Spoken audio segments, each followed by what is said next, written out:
पहला प्रश्न आपकी स्क्रीन पर आ चुका है। भारतीय संविधान में कितनी अनुसूचियां हैं?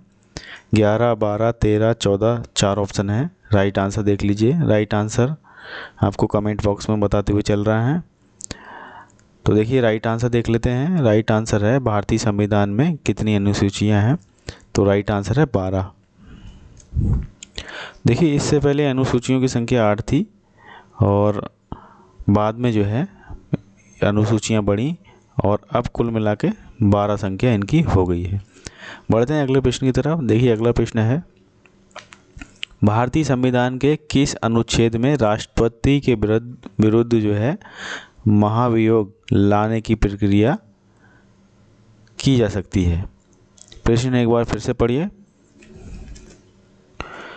भारतीय संविधान के किस अनुच्छेद में राष्ट्रपति के विरुद्ध महाभियोग लगाने की प्रक्रिया दी हुई है?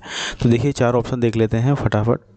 अनुच्छेद 105, अनुच्छेद 61, अनुच्छेद 60, अनुच्छेद 35, ये हमारे 4 ऑप्शन है। राइट आंसर है अनुच्छेद 61। अनुच्छेद 61 में जो है राष्ट्रपति के विरुद्ध जो है महाभियोग लाने की प्रक्रिया की जा सकती है। तो ये सब जो है अनुच्छेद 61 में होगा। देख लेते हैं अगला प्रश्न। प्रश्न है, भारत की प्रथम महिला मेयर कौन है? तो देखिए भारत की प्रथम महिला मेयर के बारे में हमें बताना है। 4 ऑप्शन देख लेते हैं। तारा चेरियन, कॉर्नेलिया सोरोवजी, मधुलक्ष्मी रेड्डी, अन्ना चंडी। तो देखिए राइट आंसर है तारा चेरियन। तारा चेरियन जो है भारत की प्रथम महिला मेयर हैं। देखते हैं अगला प्रश्न को। प्रश्न है, नीति आयोग का गठन कब हुआ था? नीति आयोग का गठन कब हुआ था? 4 ऑप्शन देखिए। 1 जनवरी 1948 में, 1 जनवरी 1961 में, 1 जनवरी 2014 में, 1 जनवरी 2015 में। तो देखिए राइट आंसर है 1 जनवरी 2015 में। देखिए ऑफिशियल जो डेट है नीति आयोग की बाद में 1 जनवरी 2015 जो है बताई गई है और वैसे जो है कार्य 2014 से स्टार्ट हो गया था, लेकिन ऑफिशियली जो डेट है आपको जो एग्ज़ाम्स में लगानी है वह लगानी है 1 जनवरी 2015। तो राइट आंसर डी है 1 जनवरी 2015। देख लेते हैं अगला प्रश्न। देखिए राज्यसभा का पदेन अध्यक्ष कौन होता है? राज्यसभा का पदेन अध्यक्ष कौन होता है? राष्ट्रपति, प्रधानमंत्री, उपराष्ट्रपति या लोकसभा अध्यक्ष? तो देखिए राइट आंसर है हमारा उपराष्ट्रपति। देखिए राज्यसभा को जो है उपराष्ट्रपति देखते हैं और वही अध्यक्ष भी होते हैं।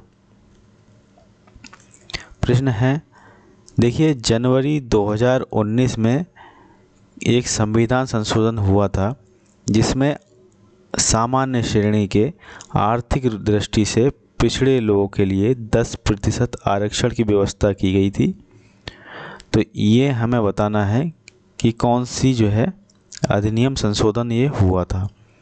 अब प्रश्न पढ़ते हैं ठीक ढंग से। देखिए जनवरी 2019 में किस संविधान संशोधन अधिनियम द्वारा सामान्य श्रेणी के आर्थिक दृष्टि से पिछड़े लोगों के लिए 10% आरक्षण का प्रावधान किया गया है?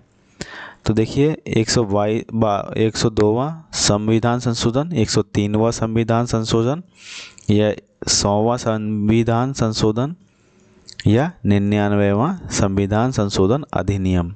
तो देखिए राइट आंसर है 103वां संविधान संशोधन अधिनियम द्वारा जो है सामान्य श्रेणी के जो भी पिछड़े लोग हैं उन्हें 10% का आरक्षण देने का प्रावधान किया गया है। ये सब 103वां संविधान संशोधन हुआ है, उसमें ये व्यवस्था की गई है।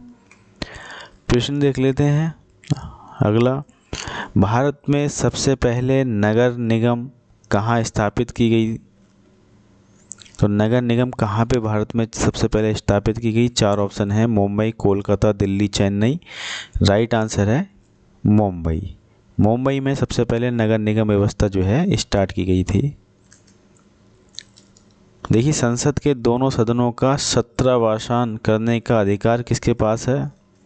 राष्ट्रपति, उपराष्ट्रपति, प्रधानमंत्री या लोकसभा अध्यक्ष। तो देखिए राइट आंसर है हमारा राष्ट्रपति। राष्ट्रपति के हाथों में ये शक्तियाँ होती हैं कि वे दोनों सदनों का सत्रावसान कर सकते हैं, उन्हें स्टार्ट कर सकते हैं, उन्हें एंड कर सकते हैं। राष्ट्रपति के हाथ में ये अधिकार है। देखिए सीमा शुल्कों के संग्रहण दर निम्नलिखित में से कौन सी है? जो भी टैक्स लगता है नेशनल इंटरनेशनल राज्यों का, तो वो जो है संग्रहण दर निम्नलिखित में से कौन सी है? आयात के मूल्य से सीमा शुल्क राजस्व का अनुपात, सीमा शुल्क वसूलने में आई लागत, ए और बी दोनों ऑप्शन, या इनमें से कोई नहीं। तो राइट आंसर है इनमें से कोई नहीं। तो देखिए ये समय समय पर निर्धारित की जाती है दर, और इसमें राज्य सरकार केंद्र सरकार सब अलग अलग तरह से जो है दर लगाती हैं, इसीलिए यहाँ पे डी ऑप्शन करेक्ट है। देखिए देश के सभी नागरिकों को विशिष्ट पहचान संख्या यानी कि यूनिक आईडी प्रदान करने की केंद्र सरकार की महत्वाकांक्षी योजना का नाम क्या है? वह आपको बताना है। फोकस, परिवर्तन, आधार, या इनमें कोई नहीं। राइट आंसर है आधार। देखिए आधार से जो है आज के समय में वर्तमान में सभी कार्य हो रहे हैं। आधार से जो है आपका 5 मिनट में अकाउंट खुल जाता है, 5 मिनट में सिम एक्टिवेट हो रहे हैं, और आधार से जो है आपकी तमाम तरह की योजनाएं जो है सरकार द्वारा दी जा रही हैं। तो ये जो है एक यूनिक नंबर प्रदान किया जा रहा है केंद्र सरकार की ओर से, तो वह सब जो है किसके अंतर्गत किया जा रहा है? आधार की तरफ से। तो आपको याद रखना है UIDAI, ये इसकी वेबसाइट है, यहाँ पे जाना है UIDAI। अगर आप गूगल पे डालेंगे इसके बारे में ज़्यादा जानकारी आपको वहाँ से मिल सकती है। देखिए अगला प्रश्न है भारत के प्रधानमंत्री मुखिया हैं राज्य सरकार के, केंद्र सरकार के, राज्य तथा केंद्रीय सरकार दोनों के, या इनमें से कोई नहीं। तो देखिए काफ़ी अच्छा प्रश्न है, और आपको पता होना चाहिए कि भारत के जो प्रधानमंत्री होते हैं वो वैसे तो पूरे देश के मुखिया होते हैं, लेकिन जो एक्चुअल में क्या जो है उनके शक्तियाँ उनके पास होती हैं और किस तरह का जो है सरकार वो चला सकते हैं। तो देखिए राज्य सरकार, केंद्र सरकार, या केंद्र और राज्य दोनों सरकारें चला सकते हैं, या इनमें से कोई नहीं। तो देखिए राइट आंसर है केंद्र सरकार। देखिए प्रधानमंत्री जो हैं वो मुख्य रूप से केंद्र में कार्य करते हैं, और केंद्रीय सरकार जो है देखी जाती है उनके द्वारा। राज्य सरकार के लिए अलग अलग राज्यों द्वारा वहाँ पे मतदान होता है और मुख्यमंत्री नियुक्त किए जाते हैं। तो मुख्यमंत्री जो है नियुक्त जनता करती है, और वोटिंग व्यवस्था द्वारा जो है मुख्यमंत्री बनाए जाते हैं। तो आपको पता ही है। फिलहाल में प्रश्न है भारत के प्रधानमंत्री मुखिया हैं तो वह हैं केंद्र सरकार के। देख लेते हैं अगले प्रश्न को। देखिए लोकसभा का कार्यकाल कितना होता है? लोकसभा का कार्यकाल कितना होता है? तो लोकसभा जो है 4 वर्ष, 5 वर्ष, 6 वर्ष, या इनमें से कोई नहीं। कितने वर्ष की होती है? तो ये लोकसभा 5 वर्ष की होती है। देखिए अगला प्रश्न, आंध्र प्रदेश के विभाजन के बाद भारत का कौन सा नया 29वां राज्य 2 जून 2014 को अस्तित्व में आया था? विदर्भ, पूर्वांचल, तेलंगाना, या सीमांचल? तो राइट आंसर है तेलंगाना। देखिए तेलंगाना जो है आंध्र प्रदेश से अलग हुआ था। जिस प्रकार जो है उत्तर प्रदेश से उत्तराखंड बना था, उसी प्रकार आंध्र प्रदेश से तेलंगाना बना। तो तेलंगाना जो है भारत का 29वां राज्य बना 2 जून 2014 को ये अस्तित्व में आया। तो नाम याद रखना है तेलंगाना, 2 जून 2014 इसका जो है जब ये बना था वो डेट है 2 जून 2014, 29वां राज्य है। देखते हैं अगले प्रश्न को। देखिए निम्नलिखित में से कौन सा व्यय वित्त मंत्रालय भारत सरकार का प्रभाग नहीं है? तो यहाँ भारतता होना चाहिए था।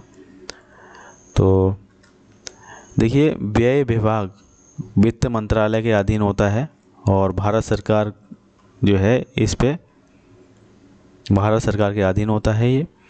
तो आपको बताना है 4 ऑप्शन देख के, लेखा महानियंत्रक, कर्मचारी निरीक्षण एकक, बजट प्रभाग। तो कूट संख्या इनमें से देख के आपको बतानी है कि कौन सा सही है।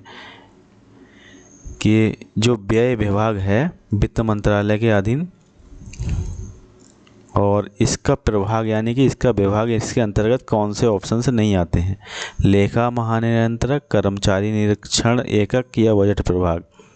तो देखिए, लेखा महानियंत्रक व्यय विभाग वित्त मंत्रालय के अधीन आती है, कर्मचारी निरीक्षण एकक ये नहीं आता है, बजट प्रभाग भी, बजट देखिए आप, बजट वित्त मंत्रालय द्वारा जारी किया जाता है, ये भी इसके अंतर्गत आता है। तो हमारा राइट आंसर हो जाता है केवल 2, यानी कि कर्मचारी निरीक्षण एकक जो है ये वित्त मंत्रालय के अधीन नहीं होता है।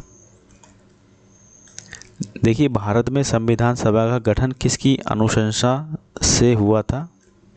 क्रिप्स योजना, कैबिनेट मिशन योजना, वेवेल योजना, माउंटबेटन योजना। राइट आंसर है कैबिनेट मिशन योजना के अंतर्गत जो है अनुशंसा पर जो है भारतीय संविधान सभा का गठन हुआ था। देखिए, भारत में उच्चतम न्यायालय कहाँ पे है? आपको बताना है उच्चतम न्यायालय भारत में कौन सी जगह पे है, दिल्ली में, कानपुर में, इलाहाबाद में, या इनमें से उपरोक्त ऑप्शंस में से कहीं पे नहीं। तो देखिए, माननीय उच्चतम न्यायालय जो है दिल्ली में है। विधानसभा चुनाव में प्रत्याशी द्वारा खर्च किए जाने वाले धन की अधिकतम राशि कितनी होती है? देखिए, एमएलए के चुनाव होते हैं विधानसभा चुनाव में, तो वहाँ पे प्रत्याशी द्वारा खर्च किए जाने वाले की धनराशि यानी कि कितना खर्च वो कर सकता है चुनाव पे, तो उसकी राशि कितनी है? 10 लाख, 25 लाख, 40 लाख या 30 लाख। तो राइट आंसर है हमारा 40 लाख रुपए धनराशि प्रत्याशी विधानसभा चुनाव में खर्च कर सकते हैं। देखिए, भाषा के आधार पर राज्यों का भारत में कब पुनर्गठन हुआ था? 1947 में, 1951 में, 56 में, 66 में। राइट आंसर है 1956 में। देखिए, 1956 में जो है भाषा के आधार पर राज्यों का भारत में पुनर्गठन हुआ था। नौकरशाही का क्या कार्य है? सरकार की नीतियों को लागू करना, प्रशासन चलाना, मंत्रियों की सहायता करना, इनमें से सभी। तो सभी ये बिल्कुल सही बातें हैं। नौकरशाही जो है सरकार की नीतियों का पालन कराती है और करती है, प्रशासन चलाना भी इसके अंतर्गत है, मंत्रियों की सहायता भी इसी के अंतर्गत आती है। तो उपरोक्त सभी विकल्प सही हैं। निम्नलिखित में से किसको संविधान द्वारा जो है मौलिक अधिकारों को लागू करने की शक्ति दी गई है? भारत के सभी न्यायालयों को, संसद को, राष्ट्रपति को, या सर्वोच्च न्यायालय, उच्च न्यायालय, दोनों को? तो भारत के सभी न्यायालयों को जो है ये शक्ति दी गई है संविधान द्वारा कि वह मौलिक अधिकारों को लागू करवाती है। देखिए, भारत का राष्ट्रपति किसके द्वारा हटाया जा सकता है? तो भारत के राष्ट्रपति जो हैं किसके द्वारा हटाए जा सकते हैं? लोकसभा द्वारा, संसद द्वारा, भारत के मुख्य न्यायाधीश द्वारा, प्रधानमंत्री द्वारा। तो देखिए, राइट आंसर है संसद द्वारा जो है भारत के राष्ट्रपति को हटाया जा सकता है।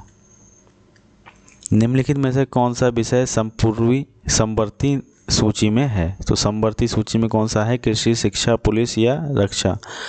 राइट आंसर है शिक्षा। शिक्षा जो है समवर्ती सूची में है।